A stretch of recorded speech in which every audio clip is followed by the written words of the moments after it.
So the next episode of Star Trek: The Next Generation is called Heart of Glory. And this is a Worf episode.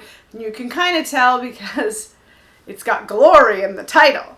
And they are going along, and they get a distress call from a ship, and it's about to blow up. And so they beam on board the ship with Data and Riker and Geordi. And Geordi has like a special camera on his visor that they're going to test out and then never use ever again, that shows the people on the bridge what he sees. And they're walking around this ship, and Picard is asking some kind of stupid questions like, oh, what's that? And Geordi can only, and he's like, that's Riker. Because he kind of sees like a heat camera sees. So he's seeing the people's body heat and stuff. And he looks over at Data, and Data has this glow around him.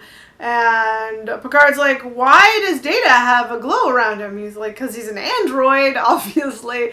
And Picard's like, do you think that's what we all see? And he's like, yeah, don't you? So we can see why Geordi and Data are best friends, because he thinks he's an angel, basically. They're walking along, and the camera stops working on Geordi's visor, and Picard's like, we lost picture, and Geordi's like, yeah, the signal overloaded, I'm surprised it lasted this long, let's never use this camera ever again. And Picard's like, okay, this was kind of dumb anyway. And they get to this door, and there's life signs behind the door, so Data uses his super strong android powers and opens the door, and inside are Klingons. Worf is like, what? Because he's not there. He's on board the ship. He's like, what? Klingons? And two of the Klingons are perfectly fine. The third one is almost dead. And the perfectly fine one doesn't let anyone help him. He's gonna carry his super dead, almost dead friend to the ship, and he carries him, and they go to sickbay. And Worf's like, "Can I go to sickbay? Because I want to see the Klingons." And Picard's like, "Go right ahead. You never get to see Klingons." So they go to sickbay, and Worf is there, and the almost dead Klingon Crusher tries for about 5 seconds, and he does not survive. He dies. So Worf and the two other Klingons start howling, "Wah!" to the sky, and Picard's like, "Hey, Data, you researched everything there is to know about Klingons. What is that about?" And he's like, "Oh, they're warning the dead. A Klingon warrior is about to arrive." I'm like, that's cool. Let's keep using that custom forever. And they're like, Dr. Crusher says, "Hey, what should we do with the body?" And the other Klingons are like, "Nothing. He is an empty shell now. Just throw him away in the garbage."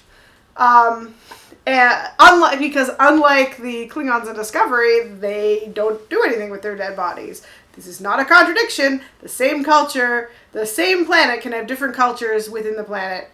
We see this on Earth. So, just that tidbit of information there. Anyway, so they are going about their business, and Worf is hanging out with his Klingons. He's gonna have a play date with them, and he's like, he tells them his life story, which is basically he died. No, not him. His parents, his Klingon parents, died when he was 6 in the Battle of Kittimer, and then he was raised by humans. He had a human brother. Everything's great, and then he went to Starfleet.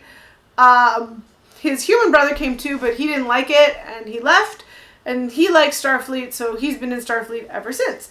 And the two other Klingons are like, oh man, that sucks, but do you have a heart of a Klingon warrior? And he like growls at them and says, "Rawr, yes I do." And they're like, yeah you do. You want to like take over the Federation with us and start a big huge war? And Worf's like, no thanks, I'm good.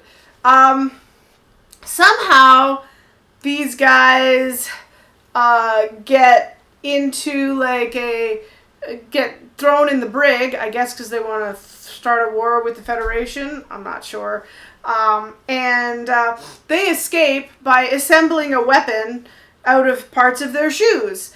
And then they go and they're like walking down the hallway, and Worf is there, and they're like, join us, brother! And he's like, no thanks, I'm good.